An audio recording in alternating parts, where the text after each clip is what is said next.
All right, Nick, let's talk about the Cincinnati Bengals. This is the team, unfortunately, with the injury to Joe Burrow last season, didn't get exactly where they were. But if you watch football, if you know about this team, you know they are still in their Super Bowl window. And according to Joe Burrow, it is as long as he is on the roster. So that is a good sign for the Bengals. I think they had a couple losses this offseason that were bigger losses, but I think they have an excellent plan on how to replace one of those guys in particular. Let's get into the article that we typed up, and then we'll kind of go through some of the other guys that they're looking for and how they can fix this problem on the defensive side of the ball. But let's get into the article. This is from over on All Bengals.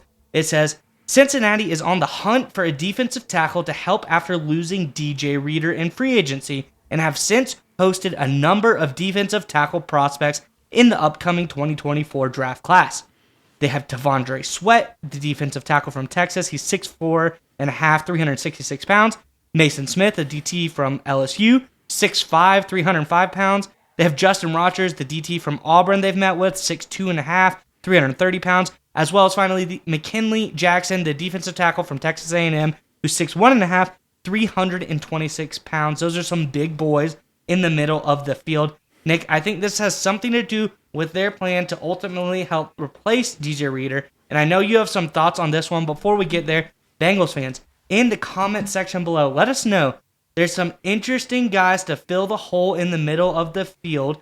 Who are you looking at? Which one of these guys, or maybe another defensive tackle you've been peeking at that you think would be excellent for the Bengals to pick up in the draft? Let us know in the comment section below. But Nick, what are your thoughts on these latest visits by the Bengals?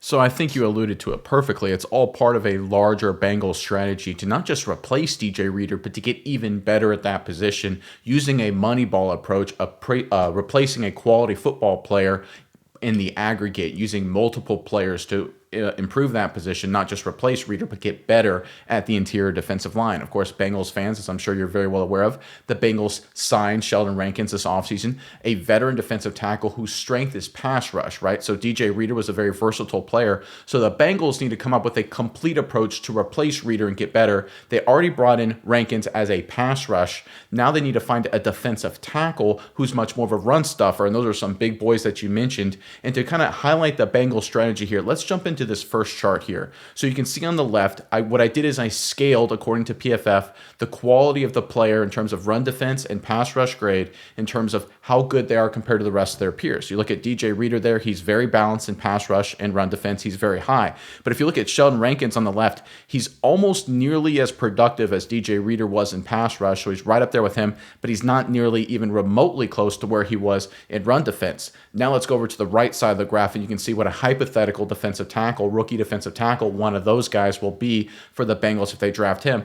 Probably not as good a pass rusher because these are bigger boys, but elite, or I say elite, I actually scale him as a top 20% run defense grade for a rookie defensive tackle. I think that's being conservative. I think they could probably be even higher than that, but to be fair, to lowball it, I scaled him as a top 20% run stuffer, which obviously those quality guys, a 360-pound guy from Texas, Sweat, for example, certainly could be that guy, Smith from LSU as well. So you can look at that, you can see, okay, you can see that Rankins has a quality pass rush, not the run defense. The rookie defensive tackle has quality run defense, not the pass rush. Now let's go into our final chart here when you combine them, and again, aggregate the numbers, and you can see Sheldon Rankins with this rookie defensive tackle, when you combine them together, actually has a higher overall production, a higher overall score than DJ Reader by himself. And this is what I'm talking about when I say using a Moneyball approach. Reader was a great player, is still a great player. He'll do a lot of really good things for the Detroit Lions. But the Cincinnati Bengals are doing a phenomenal job with their strategy to not just replace DJ Reader, but to actually get better at that position, not by going after one guy necessarily, but by going after multiple players to replace Reader's production, again, in the aggregate. Yeah, Nick, I think this is a pretty good strategy if you're the Bengals. You get two guys who can take up both parts of the field and really both split the job that DJ Reader did.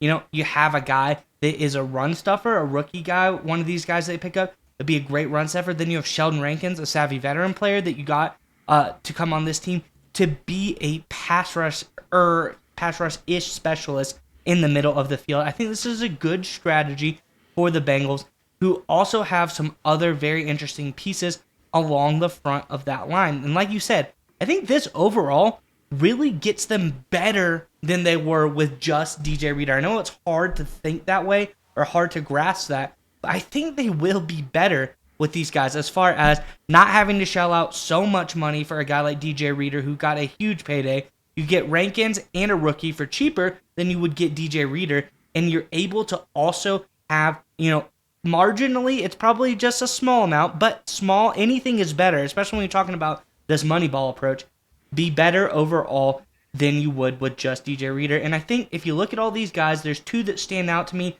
We all know T'Vondre Sweat from Texas. He's absolutely massive. I think he would be a really good player. But there's another guy, because Sweat probably is a day 2, second round type of guy.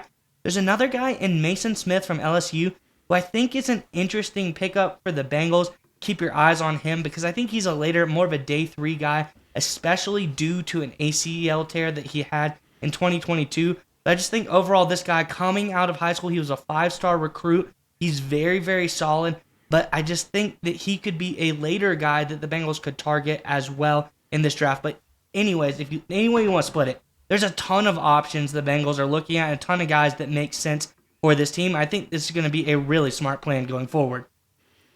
And there's one final point to this that really puts it over the edge. There's always a chance, again, this rookie run stuffer they're going to draft, he's going to be good at stuffing the run. There's a chance he's really good at rushing the passer too. And then you have the option to potentially move on from Sheldon Rankins, and then you actually get a massive discount. So again, it's an asymmetric move where the base case scenarios, you're better at defensive line, interior defensive line, and the upside scenario is that you're better at defensive line and you're 10 times cheaper because you're just handing it all over to a rookie and you move off of Sheldon Rankins after 2024, while the Lions have had to saddle DJ Reader with a lot of void years to get him a low cap number for the short term. So again, this is not just an opportunity for the Bengals to get better, which I think it is. There's also an upside case where they're not just better, but much cheaper as well. Again, this is really sound strategy here by the Cincinnati front office.